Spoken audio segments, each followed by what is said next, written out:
In testimony today, a defense expert laid the 2019 death of Elijah McClain squarely at the feet of paramedics.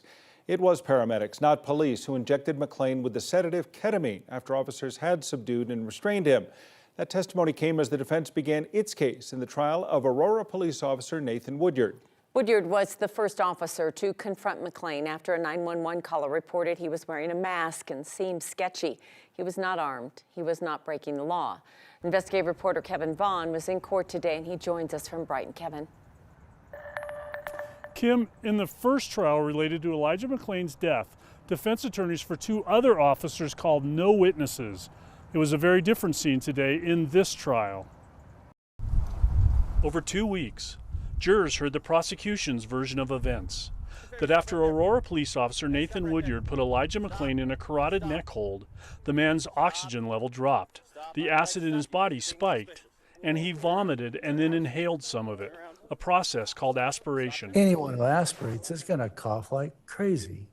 I didn't hear that in the audio. Today, Dr. Michael Arnold told a very different story. The effects of the carotid hold resolve in 20 seconds to 60 seconds. Arnold said he did not see evidence that McClain suffered from low oxygen or high acid and could not say when he inhaled some of his own vomit.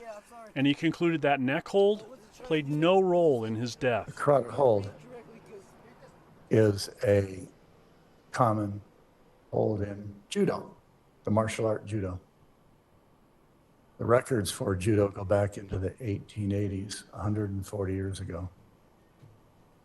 In that 140 years of an uncountable number of carotid holds, there has never been a death, ever. Instead, Arnold pointed to this decision by paramedics. It was very minor. So when the ambulance gets here, we're going to go ahead and give them All the dumps are okay. Yeah, sounds good. Perfect. A moment defense attorneys and their expert keyed on. Dr. Arnold, were you able to arrive at a conclusion about the cause of death in this case based upon everything that you reviewed? Yes. And what is that opinion? Ketamine toxicity. Ketamine toxicity, with no mention of any of the other medical issues. We should note that the prosecution witnesses did not dispute the idea that ketamine caused Elijah McClain's death. However, they thought differently, that the carotid hold and those other medical issues left him in a life-threatening situation and that he might have died even without that ketamine. Testimony's wrapping up inside the courthouse probably in the next 45 minutes or so, and the defense case is expected to continue tomorrow and go into Thursday. Tom? Well, there's been a lot, obviously, with the first two cases being settled and now this one heading for its conclusion. But this seems like very powerful testimony for the defense today.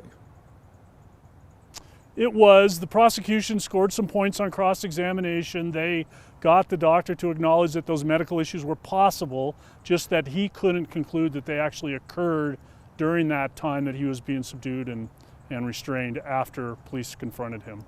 Well, as it continues behind you, we'll see more and hear more as we get to 9 News at 5 o'clock. We'll see you then. Thanks, Kevin.